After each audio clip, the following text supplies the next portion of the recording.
Double Primer is back-to-back conversations with someone passionate about their work and passionate about someone else's work. Mostly art and mostly Atlanta. I'm your host, Sean Mills. Welcome to Double Primer episode 31 for January 30th, 2019. I'm your host, Sean, joined by Tanju. What's trending for you this week, Tanju? Hey, Sean.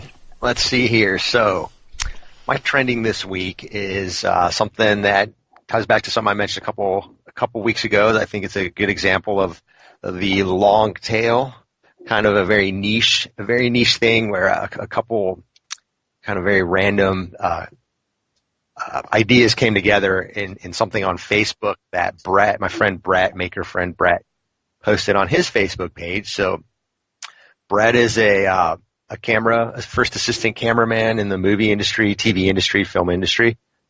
So he works on projects and then he finds some downtime. So I guess January is pretty common for him to have some downtime. So he's become this prolific maker at the Makerspace, and he posted on his own personal Facebook page, having downtime, I've made all this cool stuff, and it's like laser cut stuff, and he made a desk and I don't know what some other things are, like belt buckles or something. And got a lot of love, right? So I clicked the like button, some of his personal friends and families. And then this guy randomly, is a friend of Brett's, I presume, I don't recognize the name, posted, hey, I'm interested in a wall sculpture of 8 retired greyhounds running in front of a desert scape out of wood and metal. And then he says, cost, question mark, like give me a quote kind of question, right? And I just saw that. And I was like, oh my God, like I grew up in Phoenix and racing greyhounds like used to be a thing in Phoenix. I think it's a dying sport, but like I totally understand. And immediately, I thought of a Linocut piece of art that I saw on Instagram a couple weeks ago of a desert landscape that was very much Arizona, looked like Arizona to me. And it was also strange that artist was from London, which I thought was interesting. They did a desert scene. But all of that kind of gelled together very instantly in my mind. So I immediately, I'm like texting Brett privately, like, hey, that thing your friend's asking for, like let me know if you want some help with that. We should quote a project he wants as an art piece, like a custom piece of art. And Brett, I don't know if he's ever been to the desert, Arizona. So and if you don't want to mess with it, just outsource it to me, right? Because I think I could do something cool for this guy.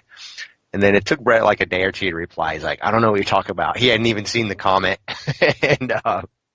and then he was like willing to kind of noodle along with it. So he asked me for some context, and I ended up sketching up something in Inkscape, just a vector drawing, which is something I'd never done before, and I was like really happy with the way it turned out.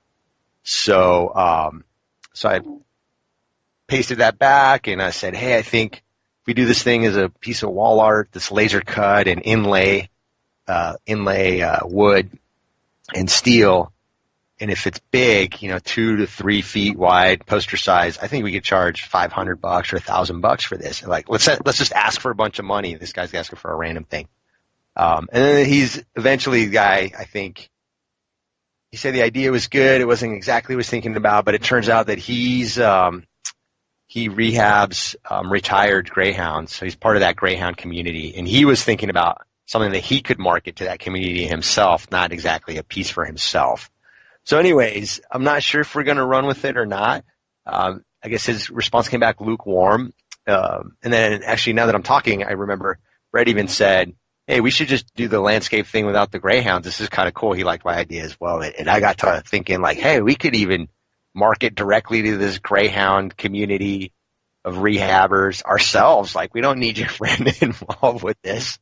And I actually wanted to send you a note and go, hey, you might even, I'd never thought of this before, but this guy mentioning it, like there is these populations of people that target specific breeds, right?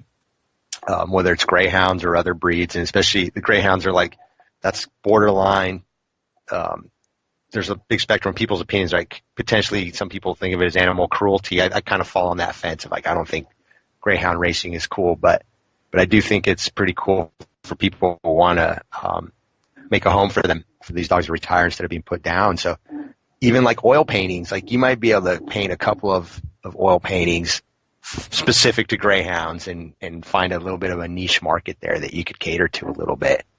So, and this guy's down in Florida. It's not necessarily Arizona. It's just that desert racing of dogs is a thing. And I Googled it a little bit. I guess in the Middle East, they do it as well in the deserts out there. So that's what's trending. And it just, a couple things like just came together in this very strange, very niche way that was very relevant to part of my youth growing up that I thought was cool. And it compelled me to do something in Inkscape artistically that I'd never done before. And I was pretty stoked about that. Actually, I guess in the show notes, I'll post a picture on my Instagram and put a link to the concept that I did, and see if anyone's got any comments they could comment or like it accordingly. Yeah, I mean, I'm really, I don't know if the word's proud, but I really like that impulse, though. Regardless of, like, if that particular project is off the ground, that impulse of, like, oh, I could do that, that instant really inspiration. That felt really good. And even Brett was like, wow, you're really into this. I'm like, this taps into my youth in such a strange way. I mean, I remember driving around with my dad, and there was like some old abandoned stadium track thing on the edge of the city of Phoenix in the desert that was like a Greyhound racing stadium facility thing, whatever, but it was abandoned, and I never went to it. Now I'd love to go back and like just go explore it, right? Even trespassing if you had to get to it. But I was a younger kid at that time, and there's like no way I was going to be able to do that. It's too far away to get to without your dad driving you there, and he didn't care about any of that. But yeah, very niche, very, very niche, kind of strange thing. Again, also taps into something I mentioned a few episodes back about I used to admire Dali and the comments he made about the inspiration he got from the Spanish Mediterranean coast, and sort of having this angst about wishing I could have something like that in my life. And in retrospect, now that I'm an adult, being like, dude, Arizona is a lot. Like, I had that in my life, right? I just didn't connect the dots back then. So again, this little, very strange little thing online triggered all of that to come together.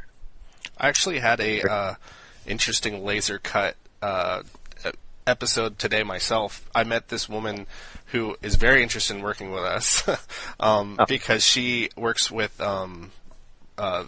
veterans. It's basically she has her own kind of charity, and she was wanting to get bricks that she could laser cut the names of people that like passed through her program, sort of like a memorial kind of thing that you like they have at Centennial Olympic Park, where they have people whose donors' names are like laser cut onto the bricks.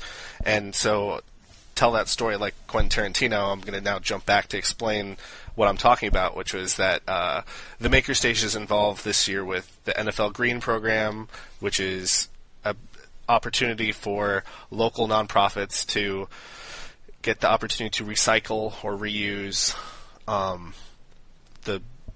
the materials that are used in the production of the Super Bowl program. So, like, basically, yeah, there's like tons of fabrics and all this stuff that you would have to either go to a landfill or get reused. And so it's kind of interesting. We're kind of getting in somewhat on the ground floor of this because they've done in the past the college football playoffs, but they keep talking about how like this is 10 times bigger, 20 times bigger than that in terms of all like the materials and just the people coming through.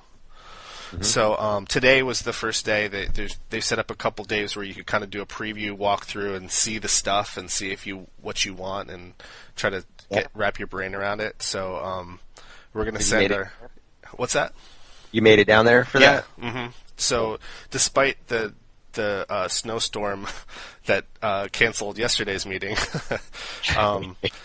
we made it out there, and I was joking that it was one of those things of, congratulations, you survived a meeting that could have been an email.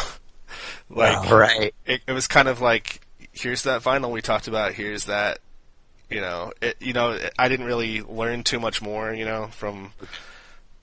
you tell me that you have X amount of fabric, I can kind of picture that. Seeing it didn't really change a lot for me, but I think, that redundancy is good. Me this morning while on my commute, I was really busy. I couldn't actually talk to him very well, but But he was trying to connect with you, and he said if you didn't go, he's going to back up. I think Mike was very motivated to go down there too, and I was like, look, I can't deal with this. I gave him your phone number and was like, if you want to go, I'm sure they're not going to turn you away if both of you guys show up, even though the instructions said send only one person, right? But I don't know where you guys ended up with that. Well, it could be like I had a call with him and kind of gave him the finer points, and okay, it might actually be. It works out in a way because I think tomorrow's going to be a little juicier because it's going to be in the actual stadium. Today I was walking around the outside, so I think he'll get the chance to like really look at some stuff, and I'm looking forward to hearing what he has to say. But I already kind of have some ideas of what I think would be useful, and I think it's also something where we could decide to go big or decide to go small, and that'll be a conversation we need to have. Okay. And did you see like NFL branded stuff or team branded stuff, or is it more generic, just building material? Well, yeah, they do have. They have both. They had stuff that was of the specific teams. They have stuff that say Super Bowl. The one thing that they said we're probably not going to be able to get would be like sponsor stuff. So if it says like Verizon, they probably are going to keep that. But if it says Super Bowl, we could probably get that. Yeah, I'm really hoping we get. I'm not even a big NFL fan anymore, but I would love to have some things that say NFL or the Super Bowl Lombardi Trophy and do something fun with it. Yeah, and interestingly, I don't know if this is a fair poll or not, but I was kind of like talking to different people. I tried to talk as many people as I could because that was the one thing that was like fresh. And yeah. And they were like, a lot of them kept on saying that they thought their big purpose was to kind of auction the materials for just pure profit, like that they would basically to their like communities. Like so theoretically, right. Like if we were going to do that, you just get a bunch of banners that say NFL, and then you auction it off, and then Brett would buy one for $50, and then we keep the 50, and then he hangs it up in his den. So like that's the way some people are recycling. That's so funny. I feel like that's exactly what's wrong with me, is like my first thought is not how can I monetize this, but like how can I do something really obscure with this and interesting. Yeah, for me, I was the most excited at the Coroplast because I could like paint on it.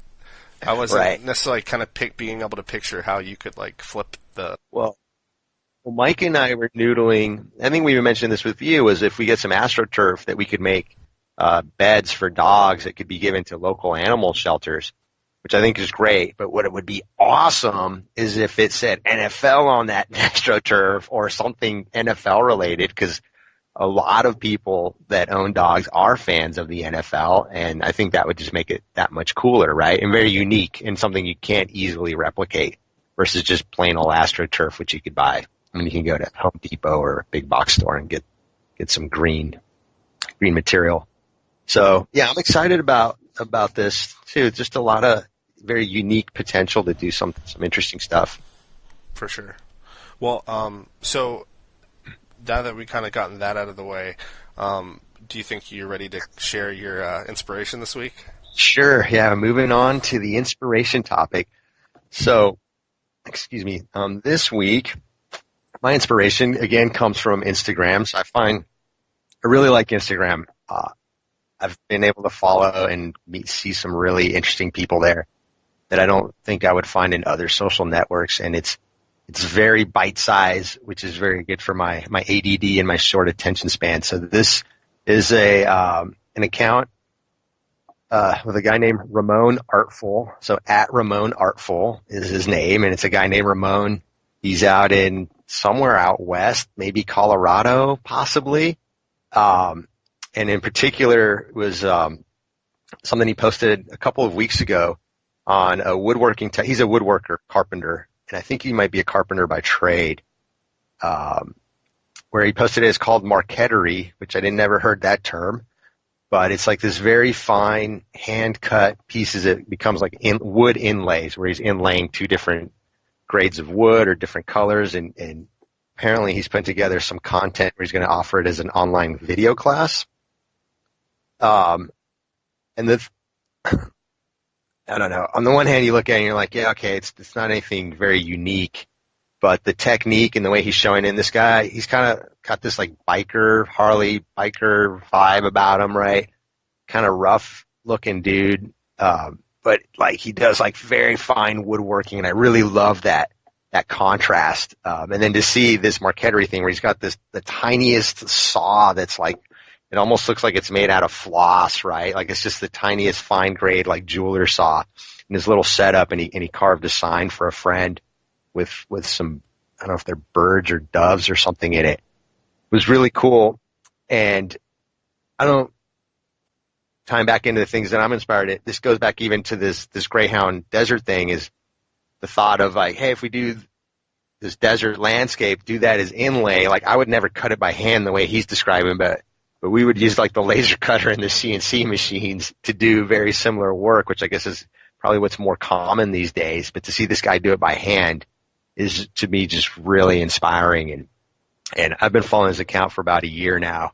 And I even like chuckled a couple weeks ago. He posted something different, and somebody posted a comment. And it's like, oh, I'm going to have to add artful to the end of my name, sort of kind of trolling him a little bit about how he's this kind of rough biker dude, but he's got this very fine artistic touch and artistic eye as well. And he actually, that's his handle on Instagram, right? It's Ramon Artful. So just a little thing, but I'll share that in the show notes, and something that I look forward to seeing his updates from him when I'm scrolling through my feed. And he posts not just photos, but a lot of times he'll post little videos describing what he's doing, little 20-second videos, which is exactly how I like to consume them. So it's just a very nice fit, and definitely encourage people to check it out. You as well. Do you mind if I kind of like react back at some of the stuff? Absolutely, go for it. So like you mentioned that he kind of has like that West Coast choppers thing, like that it's like this like rough guy in the shop with the tattoos, and he's like showing you this is what's rolled into the shop today.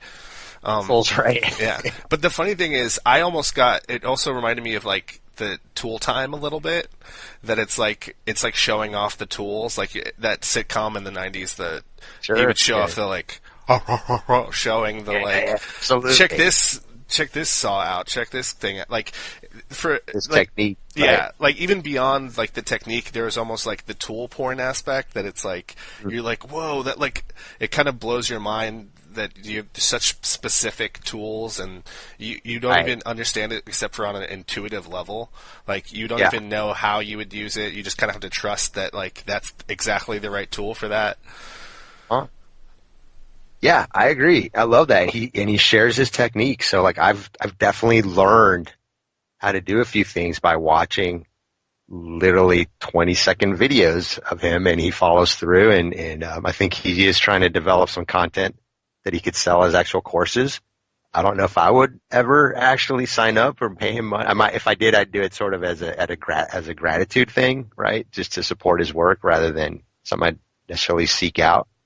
But I just think the whole thing's really cool, and that he's able to kind of express himself this way, right? That's what I think is really cool about social media. And I remember when Instagram first came out, I think I had a BlackBerry back then, so I remember just turning my nose up to like, what iPhones? Like, what do I need an app to make my good pictures look old, like they're shot on a crappy phone, right? It was sort of my reaction, and it wasn't until I guess at some point I got an iPhone and got turned on, got an account, didn't do anything with it, and then a year later, when I started finding the creative people on Instagram, it just sort of opened up my world. Like, oh, there's a whole world of really creative people of all sorts of different genres and different, I don't even know what you call it, techniques, and you got painters, you got like, I love seeing the calligraphy and lettering accounts.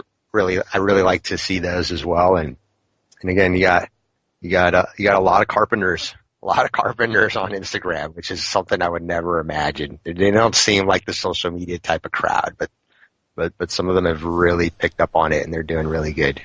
There's also, like, this is kind of a digression, but there's a weird access that you get with Instagram, because, like, just today I saw a video of someone giving their dog a haircut, and it was, like, just struck me as cute or whatever, so I like followed them, and then they followed me back, and it kind of like shocked me, because like I almost think people treat their like social media on all different levels of preciousness. So like it kind of like, because I was kind of thinking of it as like I'm a pure consumer. I'm not, I'm not thinking of interacting with them, but that like at any given moment that transparent glass can break, and all of a sudden you could be interacting with this person that you're digging their art or their dog or whatever it is. Absolutely. Instagram has managed to not screw it all up the way some of the other social media. Yeah. Even though I think Facebook's all screwed up, and I am very aware that Facebook owns Instagram, but as of yet, Facebook has not screwed up Instagram for me. At least for me. Yeah, I agree completely. Yeah. I've definitely sensed lately that a lot of the Facebook algorithms are running. It's based on the recommendations that it's starting to throw at me. There's, the facial recognition and a lot of that. So it's on the back end, but the actual experience of being creative, visually creative, they've managed to remain and remain pure to that. I just pray that they don't screw it up right, sooner or later. There's even like some social engineering things that are interesting, because sometimes someone will have like their prime experience through their website or something, and then their Instagram might have only a fraction of the interactions, so it's almost like you're backstage with people sometimes in a certain sense. Like that's a kind of interesting element of it. Yeah, absolutely.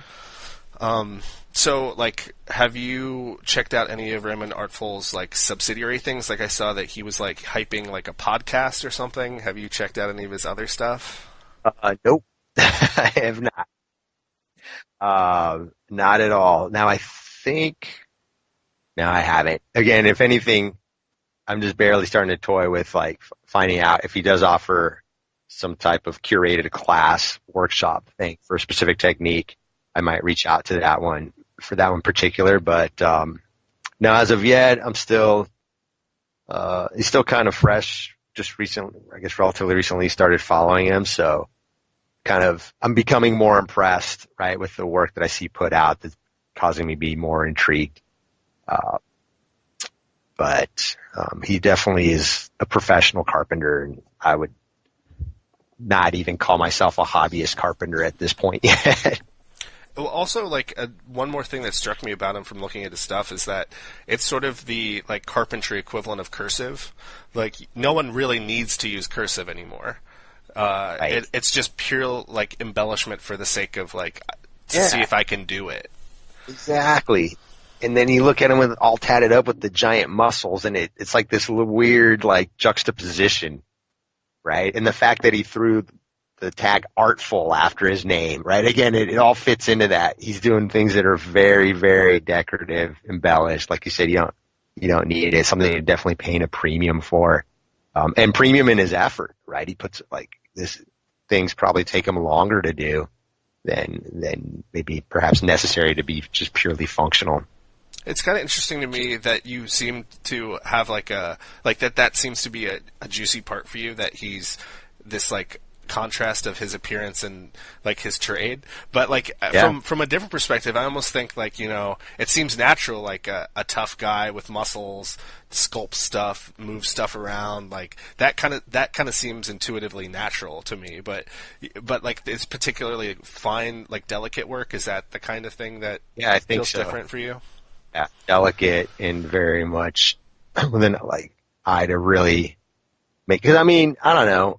I guess I haven't thought about this. I don't want to judge people too much, but when I think of a biker, I guess there's a whole spectrum, right? I mean, some guys, like, their bikes are gleaming, beautiful, very artistic and embellished as well, but that's not what I think of as a typical biker. A typical biker, in my mind, is a little bit more rough, dirty, kind of greasy, right? Which is probably just a very small, now that I don't say it out loud, that's a very small percentage of all the bikers out there, but that's what's in my head as, like, the stereotype.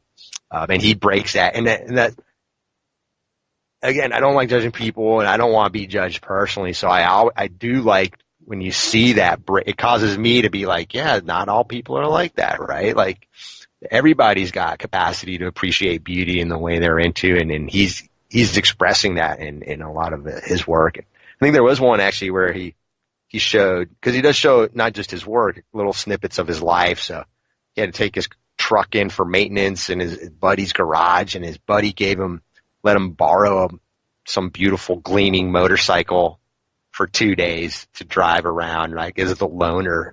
and he was sort of drooling over this motorcycle and joking about how he might actually buy it off of him, which was kind of a cool little sneak peek. Again, a little bit of that behind the scenes, get a taste of not just his work, but little pieces of his life.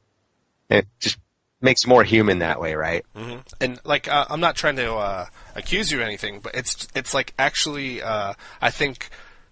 As an artist, I always think of it in those terms that post 1960, the artist is part of the message. Like that, I mean, it's if he chose to, he could cultivate his presence where he was never on camera. I think it's definitely part of like the whole package. Depending on how you want to curate it or like cultivate it. It might even be like in his own head that might be important. So I think it's fair game. Sure. That's cool. It's only very recently that I've become interested in kind of the world of art and the culture of art more than just being a passerby. So these things are appealing to me right now. I feel like I'm in a bit of a discovery phase. Right. Cool. And even like that, this is going to be a running theme, I think, of that Maker is the current label, but that it's like it could have been in the 18th century. It would have been a smith, and there's like magician, shaman, like carpenter, like the guy, whoever that person is, like the title will change and the culture will look at it differently. But it's absolutely but there's a spirit or something. Yeah, it's that creative. I want to just create things, and I mean, I'll say I don't see anywhere where he labels himself as a maker anywhere or uses that label. I mean, his little tagline is woodworking is my absolute passion, right? All work's created by me unless otherwise noted, and then I post tips and tricks of the trade. So I had that today where people were like, "Oh, the Makerstation, what do you guys make?" And it was kind of this chimera of you make furniture. Oh, you like that. Yep. Almost like they're seeing themselves a little bit of like whatever is the thing that they value in terms of what is being made, that's what they project onto it. And just saying like it's whatever like doesn't necessarily paint the picture. No. Yeah, and that's one thing I've thought about too. Makes it a little hard because you get this sort of need to specialize and kind of make things so. If you're trying to be all things to all people, then you're not really anything. That's sort of, whether you call that trope or cliche, but I think that's one of the things that really makes the space really special. And I'm a very dynamic, complicated, mixed up person myself, doing a lot of different things, and I want the space reflects a little bit of that. And our population of our members spans that whole spectrum too. We've managed to find a little bit of a sweet spot to make it work, and culturally, I think some of these folks they don't even interact at the space 90% of the time, right? The electronics guys versus the woodworking guys, but occasionally you get these little intersections that happen and really cool. That's where some of the magic really happens, and you can't force that. It's just got to happen organically. It's not always very repeatable, but when it happens, it's pretty cool. And on the flip side of that label thing, I was just thinking in my head how in our conversations via email, you've said like that you are comfortable with the label nerd, and that like you could even like call yourself a nerd. And I was thinking in my own head that still feels like, from my own personal context, it seems like an insult. Like that it's like, I don't want to call you a nerd. That like you're cooler than that. But like you have this tradition of like you went through engineering school. Your culture, if you want to call it that, like it was a self like place label. It was like it wasn't you had a way different relationship with it. Yeah. No, well, I think growing up younger, like high school, middle school, being labeled a nerd was that was a little painful for sure. But kind of coming into my own and developing a lot of self-confidence in what I can do. Now I sort of wear that with pride. I do remember when my kids were in elementary school, career day, I went in and kind of I kind of loosely themed on like revenge of this. This is, I guess, Obama was probably freshly in office time frame. And like Obama's kind of a nerd too. So it was like the nerds are, and Facebook was new and Twitter, like all these things that were coming out that were really cool. There's like nerds were enabling that, right? They're the ones that really were making the cool stuff happen in the kind of at the turn of the century, right? In the 2000s time frame. And then I've since become very aware of Revenge of the Nerds as not a good reference anymore after I've sort of opened my eyes to a lot of the references there with like misogyny and bullying and stuff, right? But back then I was younger too. I was a little, hadn't watched the movie in 20 years. So I just had this vague memory that it was a fun movie. And was just like, and basically my message to the kids was like, don't be afraid to be a nerd. Nerds are the ones that actually make a lot of really cool things happen and a lot of really interesting things happen, which is the way I view it today is like the really cool stuff that's happening. It's nerd. Now the nerds, they're not working in a vacuum, right? They're working for people, and you need an ecosystem of aggressive people and business people and everything to make everything happen. But a lot of the magic side of things, it's the science, right? It's within the science.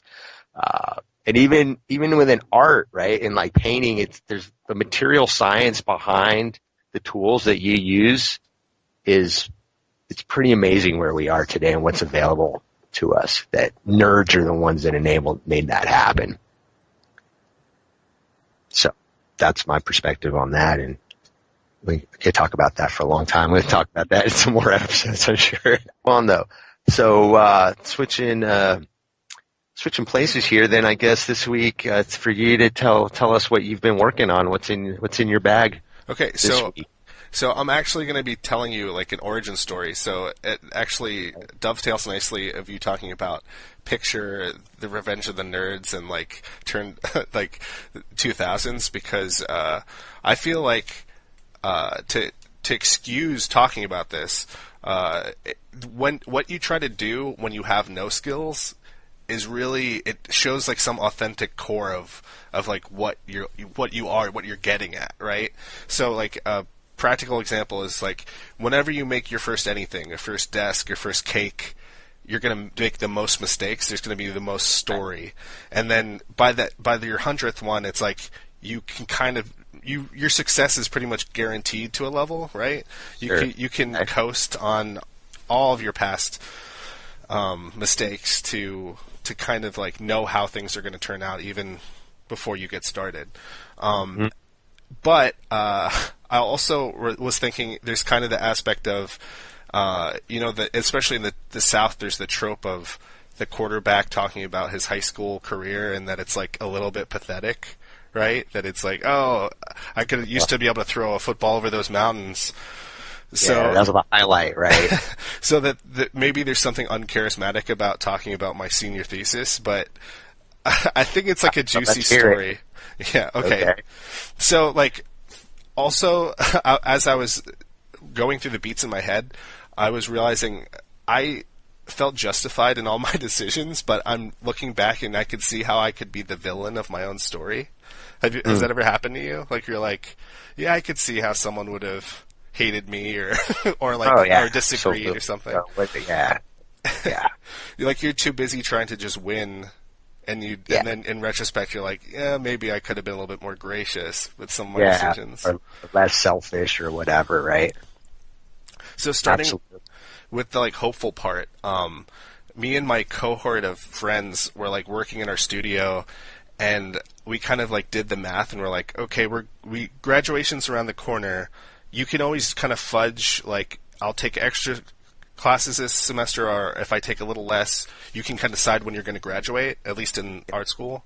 It's probably a little harder for, like, hard sciences. No, it's the same. Yeah, I did the same even in engineering. Okay. You start to plan, like, okay, do you milk an extra semester or not? Can you afford that extra semester? But, yeah, I think it took me 5 years to get through school when all said and done. And then I screwed up and miscalculated, and I think that last sem I probably could have got out a semester sooner if I was paying better attention to that. Yeah, it's that system. So, like, the way we figured it was that if we all plan it right, in 1.5 years from now, we can graduate together, like all our friends, and that way we know that it's going to be high quality and we'll be able to like get along or whatever. And Wow. and so I kind of dubbed us the Expansion Squad 1.5. That was like I have always been like kind of into like community like dynamics and like team trying to names? team names and stuff. And so like that was like the opening for the movie. Now flash forward to that 1.5 years later, and we're actually going through it. And I had this incredible drive to succeed in like a like traditional sense, whereas other people were kind of on their own wavelengths of like what their success was from their perspective. Okay. So the first like hurdle was that like they had settled on this term for like the name for our show was going to be Poof, and it was supposed to be a reference to an Apple computers, if you drag an item to the trash can, it makes like a poof like animation.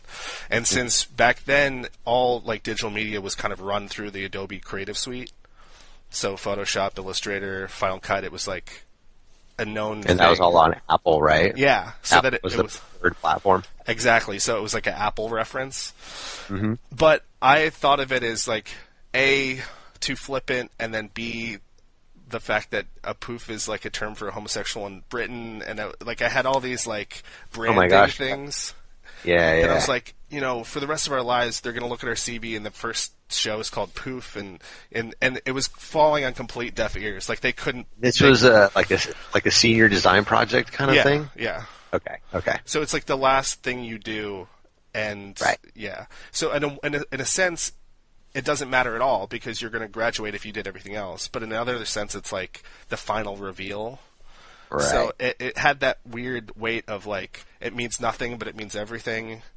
Right. Depending on how you look at it.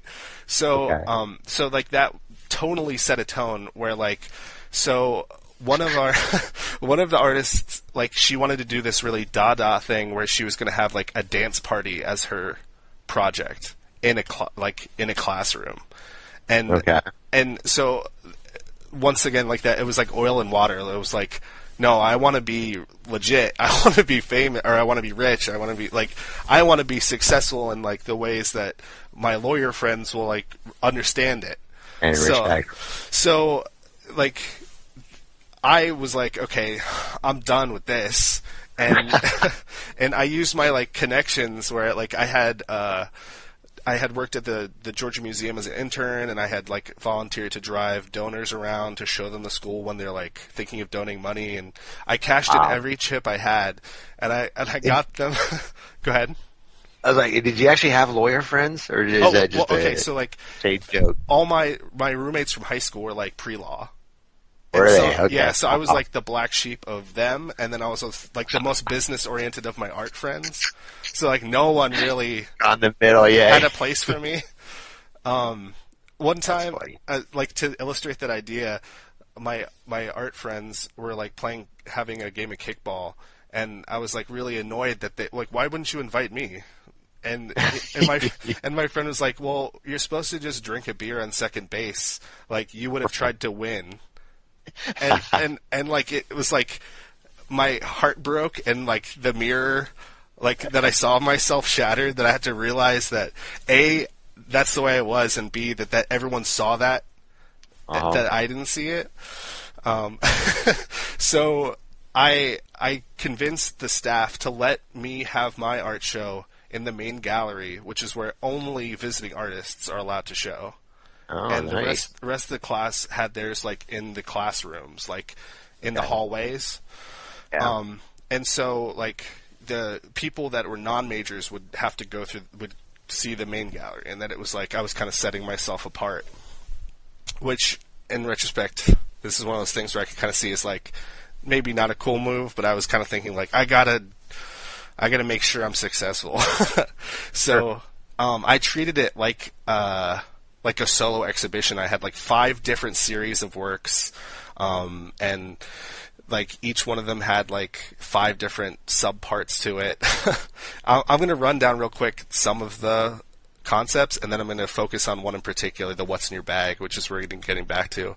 So, like, okay. I had this project called Perfect Couples, where you mentioned Facebook, and this was back when Facebook was specific to colleges, and it was a closed community thing, and so I would find people who were dating, and I would digitally manipulate it so like their features were merged, so you couldn't tell which one was which. Like they would basically kind of look like twins, except for their clothes. Oh my gosh! And also, this was like back when photo manipulation was like pretty rare. Like everyone does it on their phone now. Skill. But it was like you just never saw it. And then so I'd print those pictures and I put them in like the trifold of a wallet, and I'd leave the wallet open and I put it in this like case. So it wasn't just like on the wall. It was like you have to really look twice to see what you're looking at. So that was one project. There was another one I called PDA. So you mentioned a BlackBerry, so you know exactly what I mean. Like there was a time when that was like a power thing to have a Palm desk. Yeah. Oh yeah, absolutely. So what I did was I took every picture I could find online of people kissing their significant other, which so like there's another kind of PDA, public display of affection.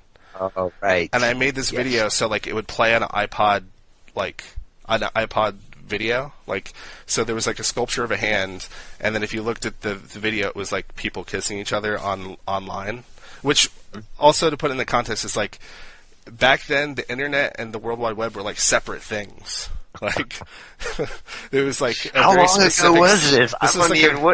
This like actually existed? No, this is like a very specific. You know, like there was a time when YouTube didn't exist and you had to upload the video yourself. Like it was like it feels so far away, but it really wasn't that long ago. Really, it's amazing.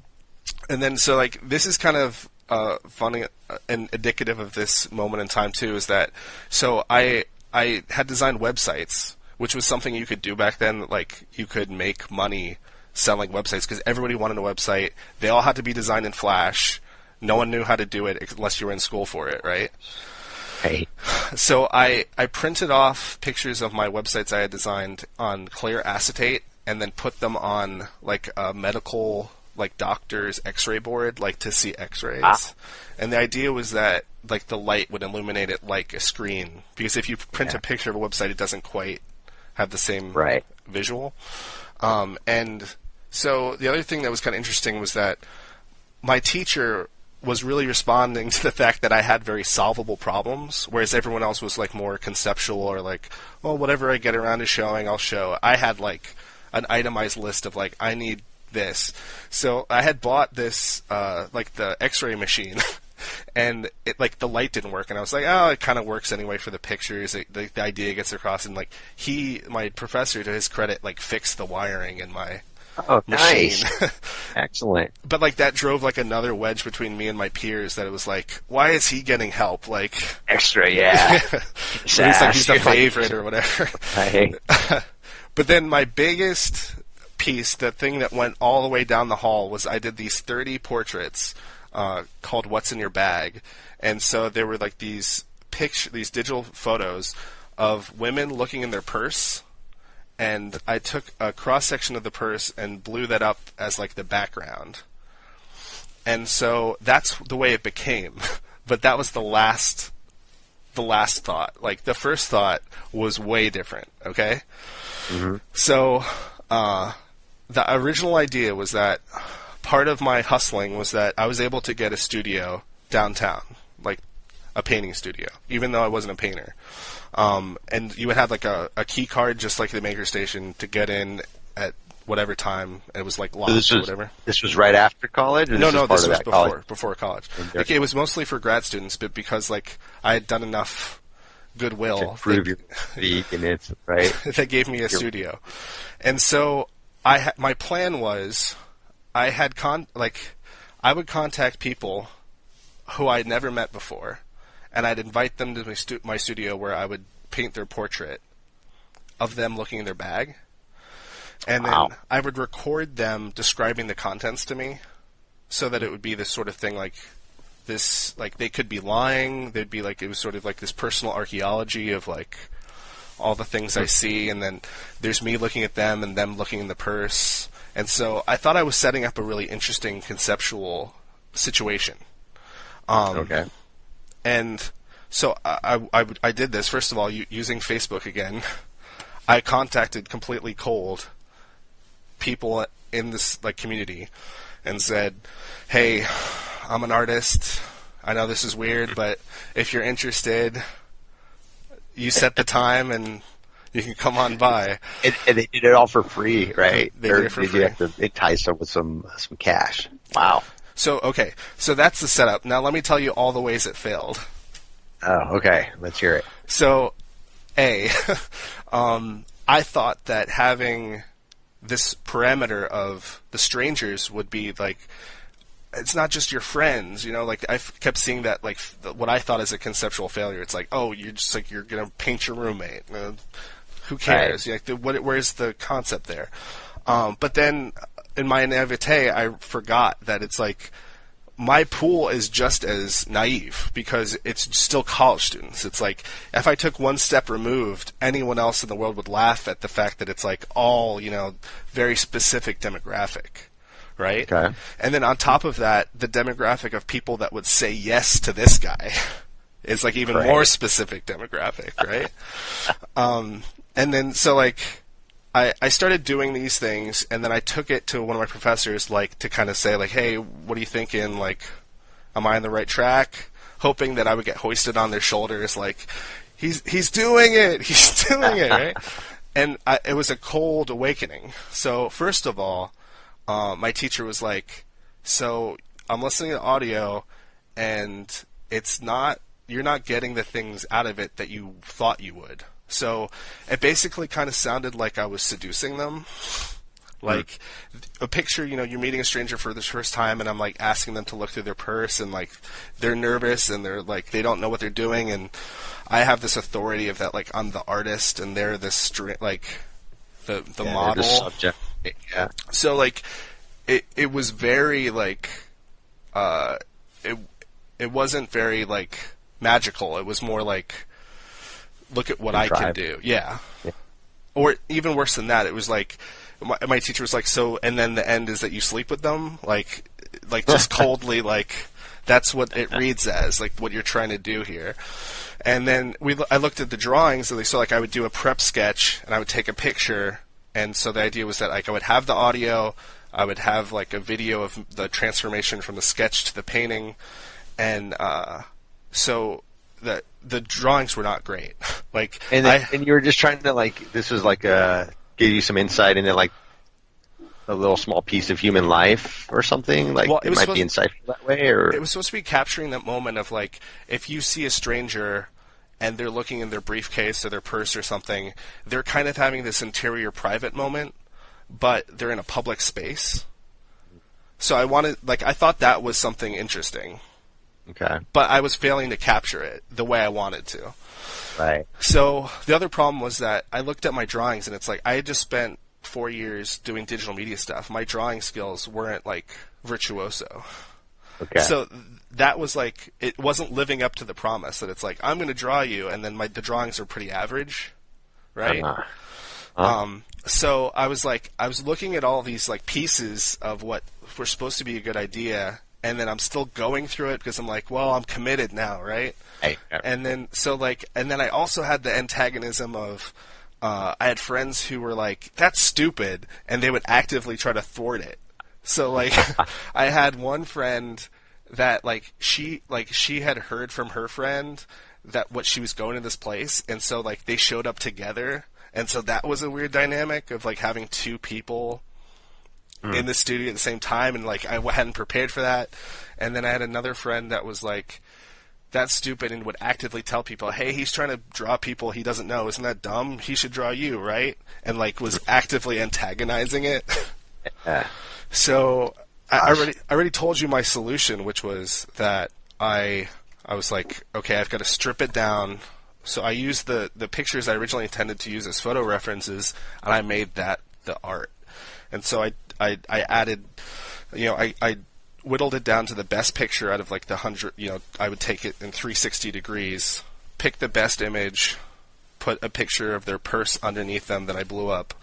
And then it's just that like Baroque moment of them looking in their purse, and you just have to like, that's all you get. There was none of the like audio, none of the video, none of the drawings. I actually did put the drawings up, but I put them up on the ceiling, so if someone asked about them, you could say like look up. It's just like a surprise. But that was just like I tried everything within my power to try to do the best job I could, and all those ways, like it went in ways that went out of my hands. Wow. And it transformed. So I hope did it end up being a success overall, though?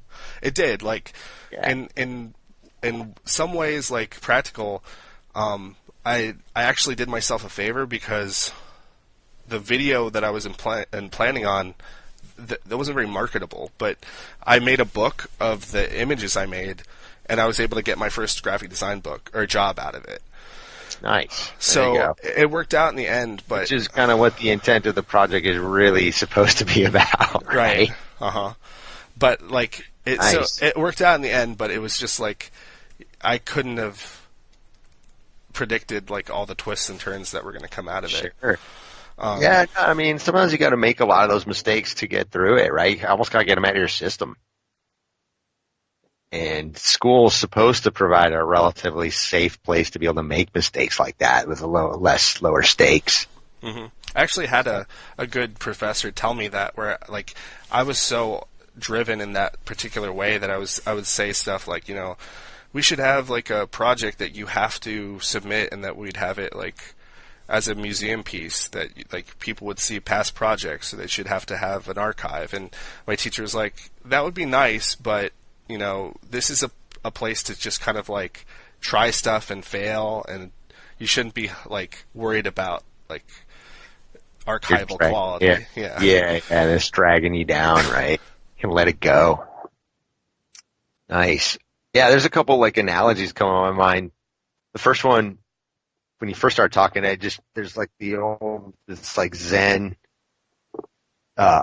cliche. It's kind of become cliche, right? Where in the beginner's mind there are many possibilities, in the expert's mind there's only one, or a master has failed more times than a beginner can even imagine, right? Or you've exhausted all the failures essentially. You can't take there's no shortcuts.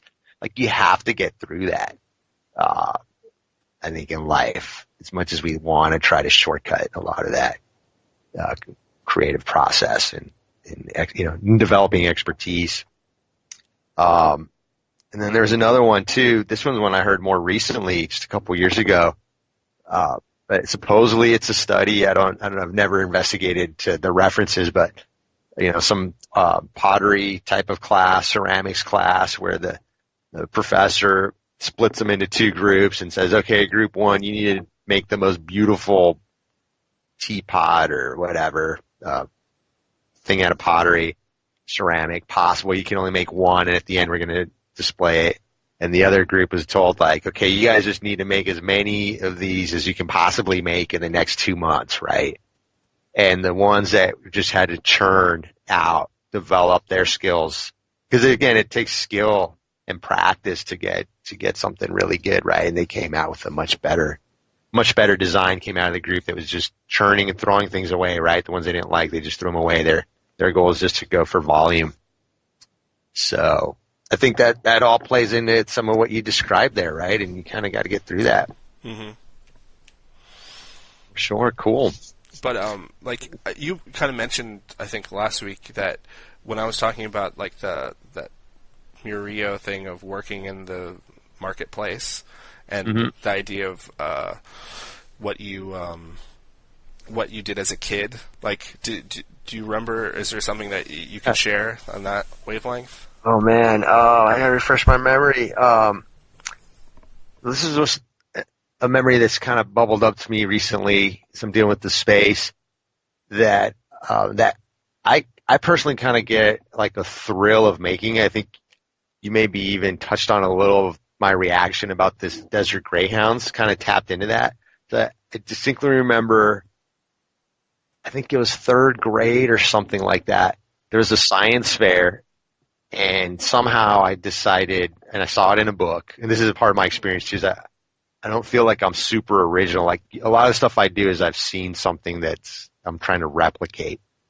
And it was, you build this little contraption to demonstrate like centrifugal force. Back then they called it centrifugal force. I think it's called centripetal force now, but it was like this little daisy chain device, and I built it out of wood, and it had a rubber band, and then I cut these two little cups, and I put my G.I. Joes in it, and you spin it up, and just like at the state fair, that ride that presses you against the walls, it's spinning around. The cups would start to go horizontal, and the G.I. Joes stay standing up. They don't fall, right? It is an apparatus to describe that. And I saw it in a book and built it myself. I don't know if maybe my dad helped me just a little bit. I don't think my dad even understood what I was building. And then it worked. Right? It worked just like they said it was going to work in the book. And that feeling is just like this thrilling, like eureka type of feeling.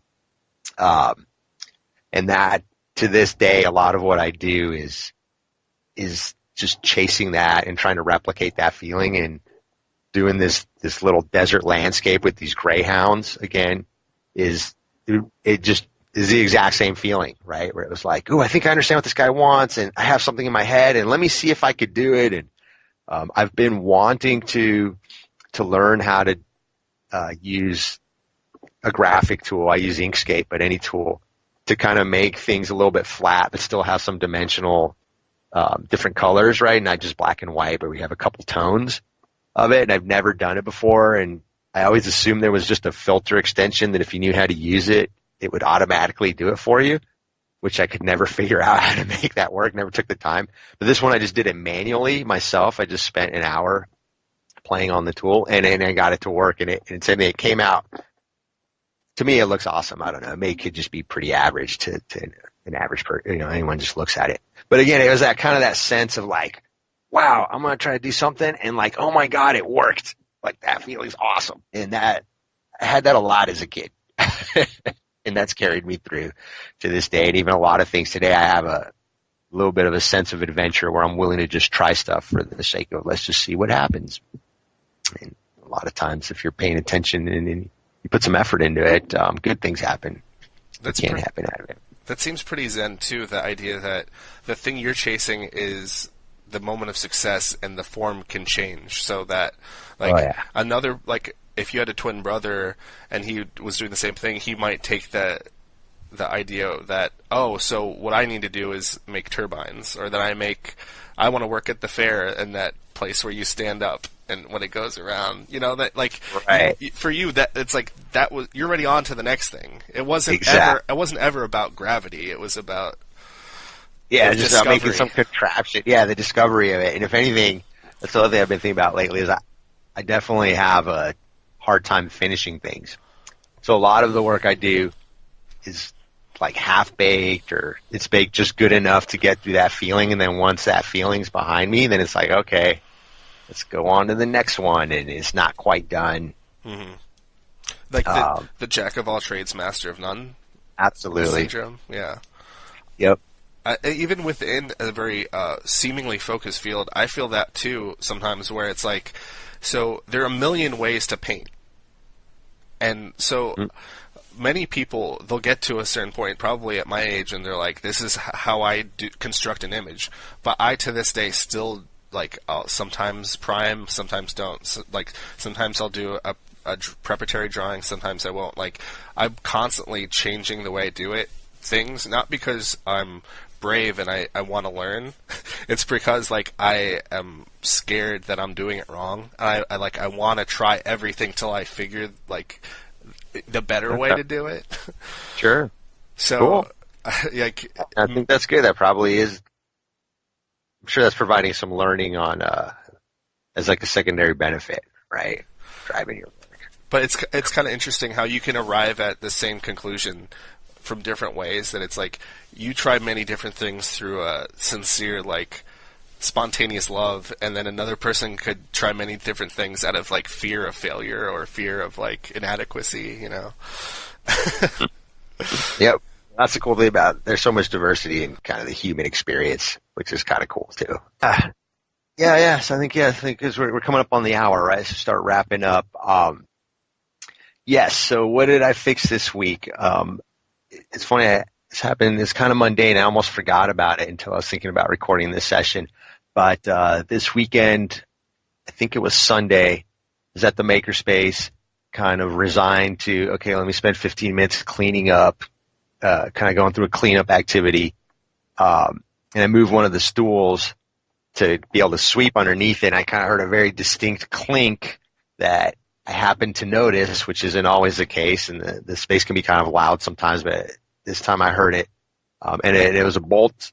And I didn't see it fall out, but it kind of made it sound like it fell out, which was intriguing. So I was like, okay, let me investigate this. And it wasn't very apparent immediately, but it turned out it was a bolt that had fallen out of this stool. So, okay, now I was really trying to work on a project. Number one, didn't go in there to do any cleaning. And then now, like, okay, now here's the stool that needs to be fixed. Cause if someone sits on it, it falls apart. That would be bad. So, took a break to go ahead and put the screw back in, or it was a bolt, and actually let me check the rest of the bolts, and pretty much every single bolt on that stool was loose. I probably only spent somewhere between 5 and no more than 10 minutes max. But fixed that stool. It's a metal stool with a rotating top, so it's a nice one. I don't know where someone donated it.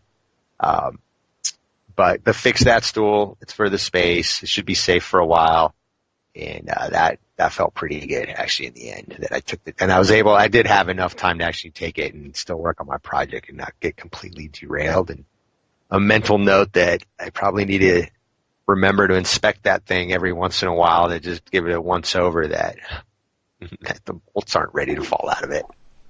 Was there a Zen aspect to it, like in the moment where you're like, I hadn't planned it, but this is what I need. Like, I need to fix, or not this one. Not really. This one I was very grudgingly like, dang it, cursing under my breath, like, what the heck? Just another. Now I gotta fix this. It is probably a liability, everything, but I did take the time to do it, so that felt good. It just I just felt like I did the right thing, so that was good. But no, it was a complete distraction. I was in there working on my hangboards and very motivated to make some progress on those things. So it derailed. The cleanup in the stool, I guess, probably ended up being a half hour total, which isn't a lot, but it is a lot, at the same time. But it's fixed, and I got something fixed. And again, as I was prepping for this episode this morning, I was like, I haven't fixed anything in a week. I think I might just skip that segment, right? But then it dawned on me, like, no, wait, I did fix that stool. And that's actually the thing, because that would be bad. Just someone go sit in that thing and have it collapse on you. It's not cool. Well, get hurt. You're also probably such a fixer that you don't even count a bunch of exactly. stuff. Like if I asked your wife, I'm sure she would say, like, he fixed this, he fixed that, right? Yeah. Yeah.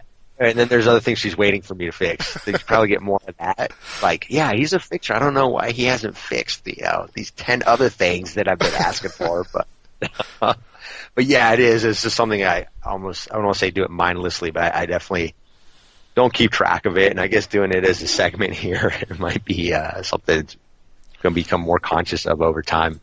A type of introspection, right?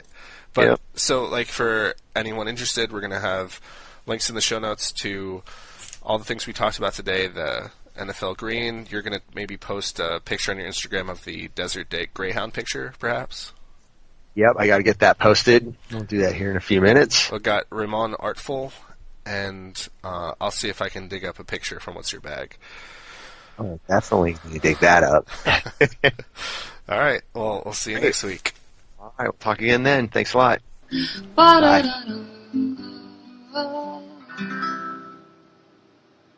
Find more information at doubleprimary.com.